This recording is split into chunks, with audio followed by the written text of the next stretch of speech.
Hello and welcome back to Miss Dow's virtual classroom. Today we are going to be talking about non-representational art. On the screen now you have an example of representational art and non-representational art. Can you guess which one is which? I'll give you a hint. One is a portrait of a woman named Mona Lisa, and the other one is lines, shapes, and colors. Let's listen to this video to understand better what non-representational art means. Representational and non-representational. Representational, also known as objective, figurative, or naturalistic, refers to art in which the artist presents a particular subject that the viewer can recognize, such as a tree, a person, or a house. Non-representational, also known as non-objective or non-figurative, refers to non-recognizable objects. This kind of drawing does not depict a person, place, or thing. It is more about abstract shapes and forms rather than pictorial imagery. All right, hopefully that helps you understand what non-representational art is. And today we are going to be using lines and shapes and colors only to create our art. In the end, there should not be any recognizable figures or objects, and in that way it will be non-representational. So a line is a path made by a moving point through space. It is one-dimensional and can vary in width, direction, and length. So these are a few different styles of lines you're seeing. The one that we're going to be working with is kind of like a squiggly line. It has loops and curves. It's also what we might call a free-form line. Now, when that line crosses over and creates loops, it's going to make lots of shapes.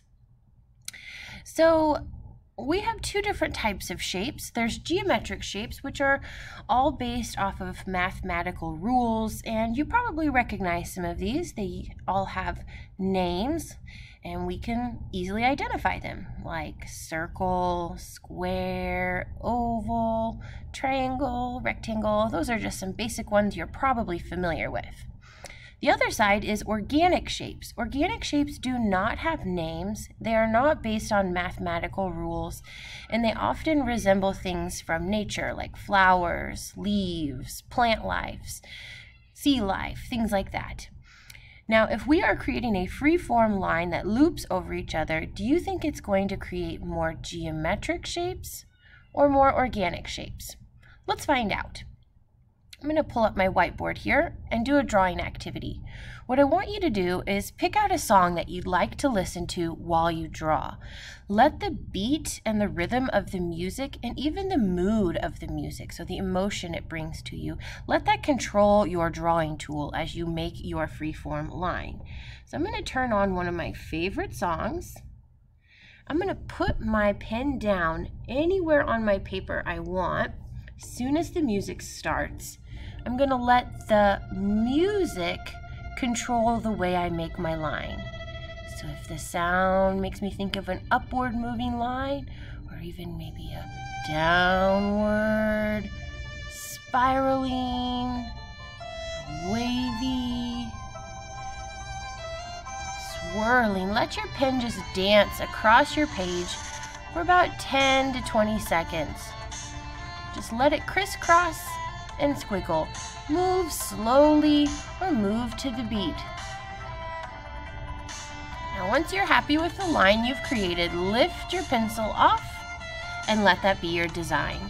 After that, pick out colors or designs that fit the mood of your song.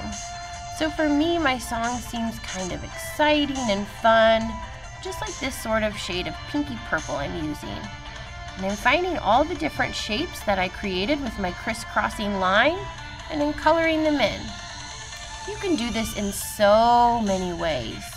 Have fun and just allow the music to make your choices. See how the beat and the emotion changes your choices. You can do this with paint. You could do it with sidewalk chalk outside. The options are endless. And don't forget, you don't have to color it in solid. You could create patterns, lines, and textures inside these shapes. Now that I'm seeing my finished outline design I created, I can see that there are pretty much no geometric shapes.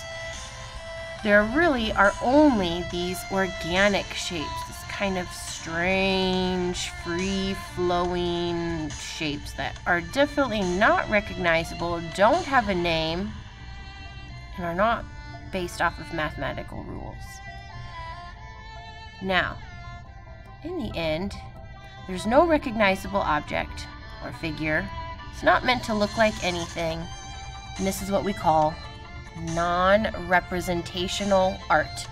Art that doesn't represent any particular object or figure. I also wanted to show you guys a finished example I did on paper.